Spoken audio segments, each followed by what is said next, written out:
أعوذ بالله من الشيطان الرجيم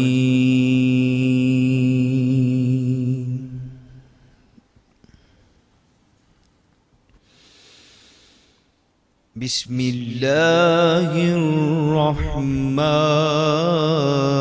الرحيم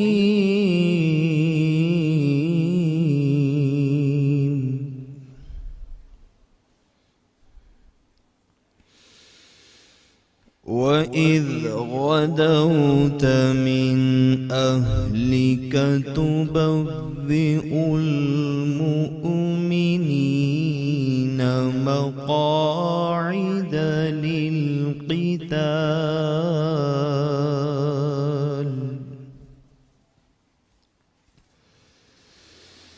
والله سميع عليم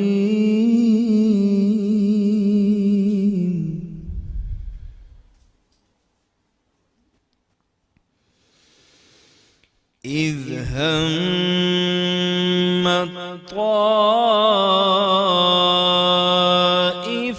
الطائفتان منكم أن تفشلا والله وليهما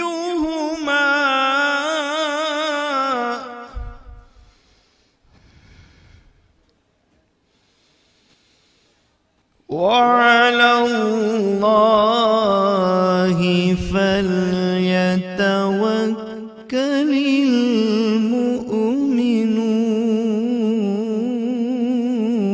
المؤمنون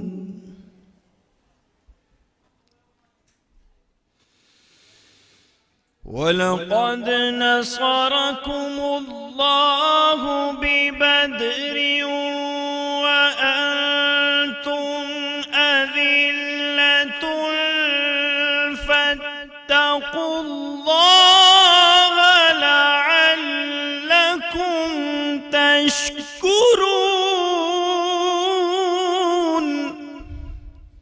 سبحان اللہ سبحان اللہ فاتقوا الله لعلكم تشكرون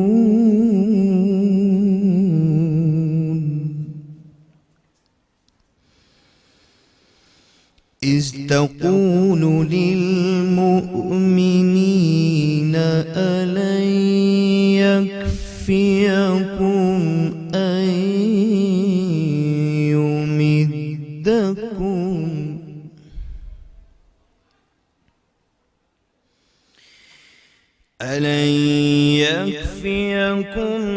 أن يمدكم ربكم بثلاثة آلاف من الملائكة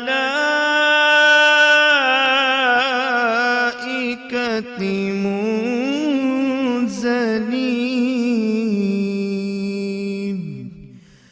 آمنت بالله صدق الله العظيم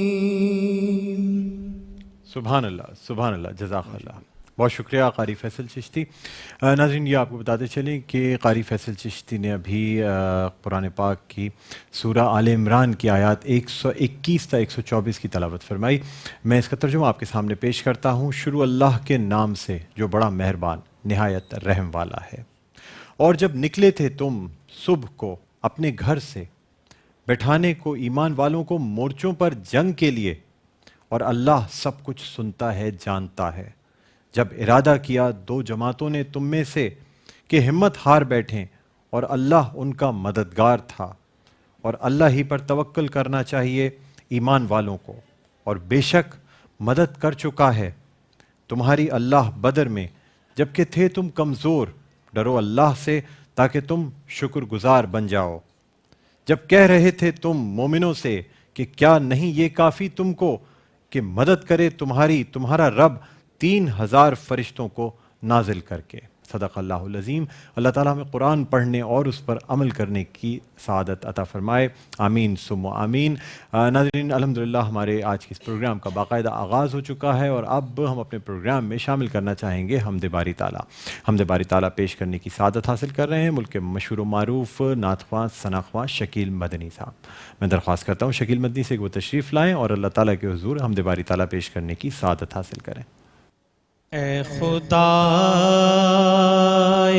عالم رنگ و بو، تیری شان جل جلالہ، اے خدا عالم رنگ و بو، تیری شان جل جلالہ ہے ایک گمان سے بلند تو، تیری شان جل جلالہ،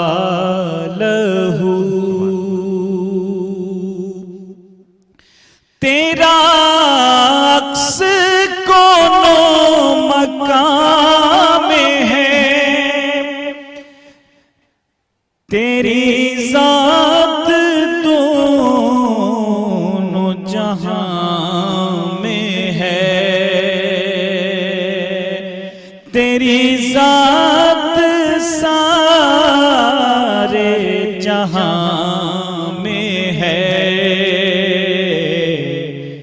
تیرے اذن سے ہے رواں لہو، تیری شان جل جلالہ،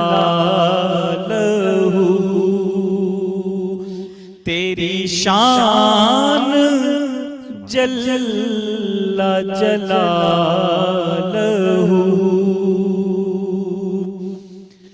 مجھے وصف صدق مقال دے،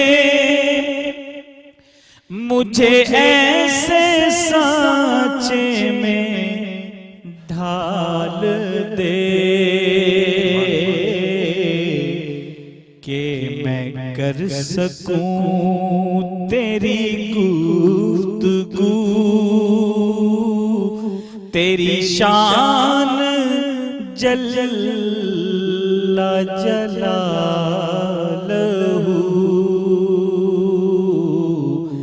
اے خدائے عالم رنگ و بو،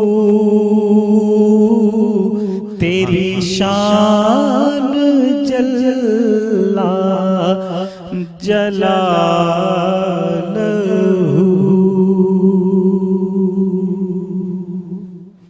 سبحان اللہ سبحان اللہ، جزاک اللہ، بہت خوب شکیل مدنی صاحب، بہت خوبصورت حمد باری تعالیٰ آپ نے پیش کرنے کی سعادت حاصل کی ہے۔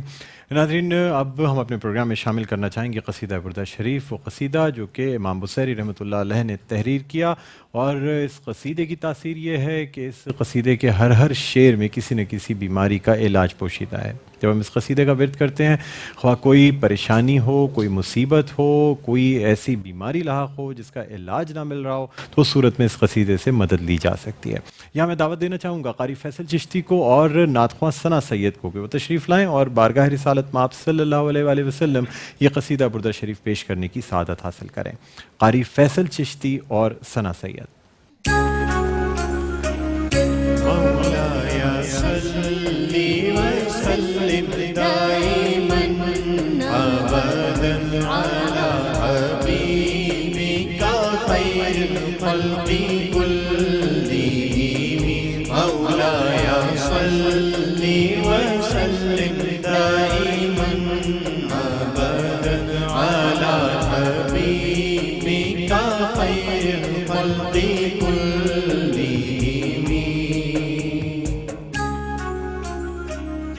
ردت بلاغتها دعوى معارضها،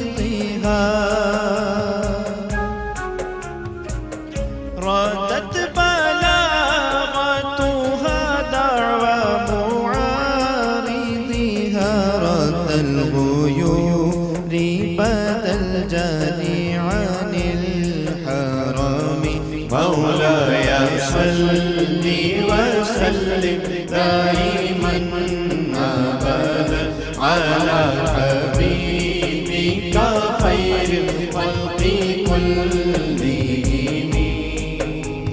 سارے دعوے ہو گئے اس کی بلاغت سے غلط، سارے دعوے ہو گئے اس کی بلاغت سے غلط، جیسے ہو محفوظ غیرت مند کے اہل حرم۔ Eloquence of these verses refuted the accusations of its objections, just as a respectable, high-minded, or a very high conscious and point of honor, man keeps off the hand of a wrongdoer from his esteem. مولاي صل وسلم دائما أبدا على حبيبك خير الخلق كلهم.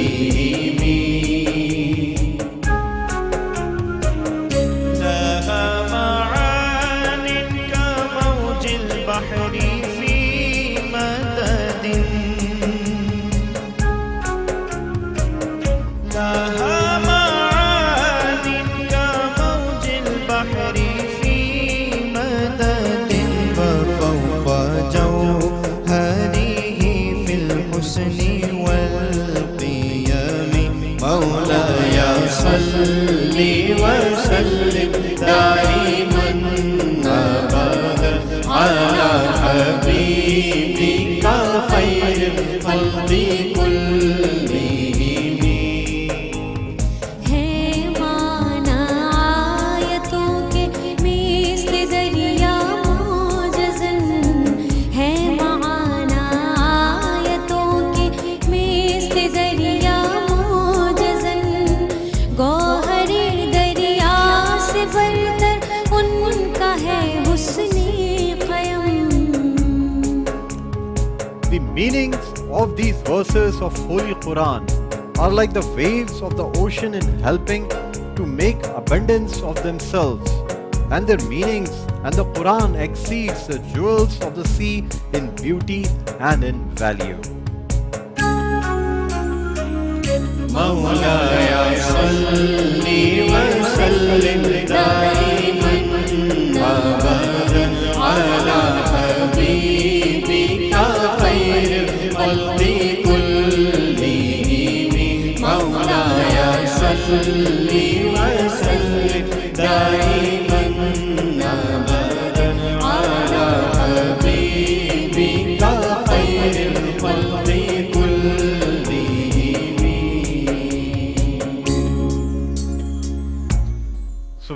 سبحان اللہ جزاک اللہ. بہت شکریہ قاری فیصل آپ کا، ثنا سید آپ کا بہت بہت شکریہ.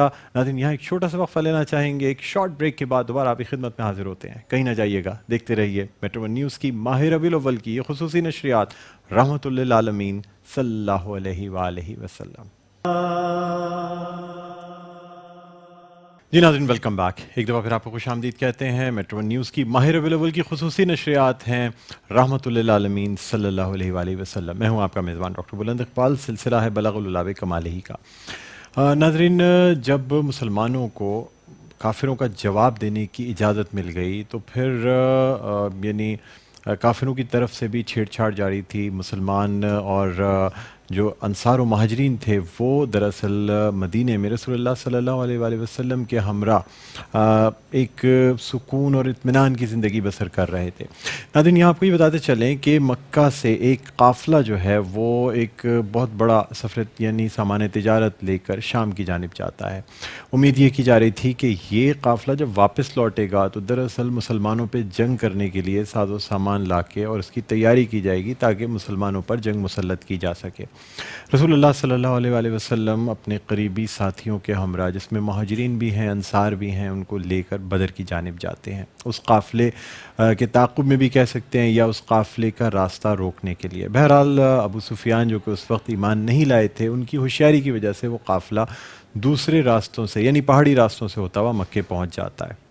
ادھر مکے سے جو قافلہ نکلا تھا وہ اب مسلمانوں کے مد مقابل ہونے والا تھا. یہاں یہ بات بھی تھی کہ اس جو کفار مکہ کا قافلہ تھا اس میں کچھ لوگ ایسے تھے جو یہ نہیں چاہتے تھے کہ مسلمانوں سے جنگ کی جائے، لیکن ابو جہل کیسے یہ بات مان سکتا تھا. ابو جہل کو یہ موقع نظر آ رہا تھا کہ اس وقت چونکہ مسلمانوں کی تعداد کم ہے اور وہ بدر کے میدان میں موجود ہیں ان پر جنگ نہ صرف مسلط کی جائے بلکہ انہیں ختم کر دیا جائے.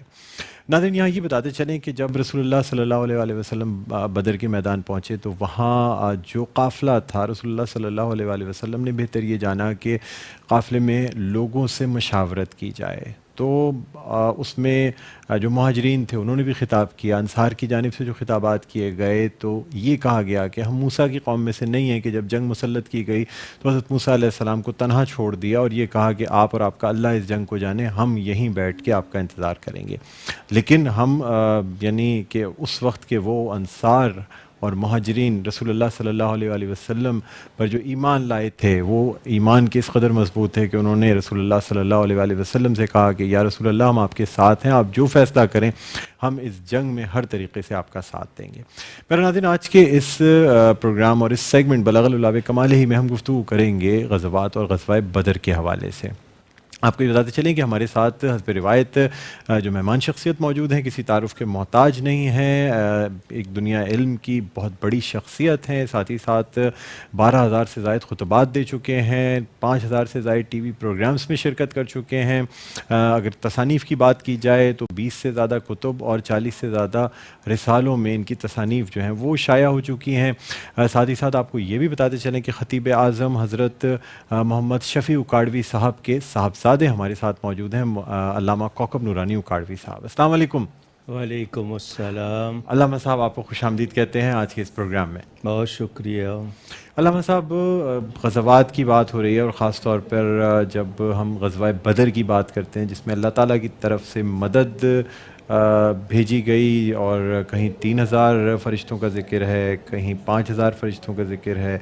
یہاں علامہ صاحب آپ سے جاننا چاہوں گا کہ وہ کیا وجوہات تھیں جن کی وجہ سے مسلمانوں کو بدر کے مقام پہ کافروں کا مقابلہ کرنا پڑا. بسم اللہ والحمد للہ والصلاة والسلام علی رسول اللہ. قرآن کریم میں اللہ کی راہ میں نکلنے، جہاد کرنے کا حکم موجود ہے. یہ جہاد کا مقصد خون ریزی نہیں ہے، قتل و غارت نہیں ہے، بلکہ اللہ کے حکم کو نافذ کرنا اور اللہ کے کلمے کو بلند کرنا، ظلم کو مٹانا اور کفر کو دبانا. ہم دیکھتے ہیں نبی کریم صلی اللہ علیہ وسلم اور آپ کے صحابہ پر مکہ مکرمہ میں عرصہ حیات تنگ کیا گیا، سوشل بائیکاٹ، معاشرتی مقاطعہ ہوا. جب انہوں نے ہجرت کی حبشہ کی طرف، ان کا پیچھا کیا گیا. اب ہجرت کر کے مدینہ منورہ آئے جس کا پرانا نام لینا اب جائز نہیں ہے. کسی کے منہ سے نکل جائے تو اس کو کہا گیا وہ توبہ کرے اور 20 مرتبہ مدینہ طیبہ یا مدینہ منورہ کہے. سبحان اللہ. حدیث شریف ہے، حکم ہے.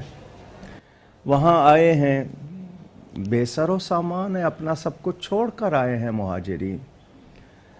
مدینہ کے رہنے والوں نے ان کی مدد کی، اسی لیے ان کو انصار کہا گیا. انصار کہتے ہی مدد کرنے والوں کو ہے. تو اللہ کے بندے بھی اللہ کی عطا سے مدد کرتے ہیں. حضور اکرم صلی اللہ علیہ وآلہ وسلم کو آئے ابھی زیادہ عرصہ نہیں گزرا، 1 سال اور کچھ مہینے. رمضان شریف میں یہ واقعہ پیش آیا کہ وہ قافلہ جس کو اسی لیے بھیجا تھا کہ اس کو اتنا منافع ہو کہ اس سے اسلحہ بنایا جائے، مسلمانوں پہ یلغار کی جائے، سب نے اس میں پیسہ لگایا مسلمانوں کے خلاف. اللہ تعالیٰ کے حکم سے نبی پاک صلی اللہ علیہ وسلم نے فرمایا نکلو، اللہ ان کے مالوں میں سے بھی تمہیں حصہ دے گا. اور یہ ایک معرکہ آرا یا فیصلہ کن جنگ ہوئی کفر اور اسلام کے درمیان. بے شک. اور مسلمانوں کو رہتی دنیا تک یہ بھی پیغام ملا کہ مسلمان کا بھروسہ ساز و سامان پر نہیں ہوتا، بے شک، ہتھیاروں پر نہیں ہوتا، اللہ پر ہوتا ہے. سبحان. ہتھیار تیار کریں اپنی حفاظت کے لیے، حکم ہے. آپ سیلف ڈیفنس بھی کرتے ہیں، آپ کنٹری ڈیفنس بھی کرتے ہیں. حضور اکرم صلی اللہ علیہ وسلم نے جب اعلان فرمایا تو سب نکلے، کیا بوڑھے کیا بچے.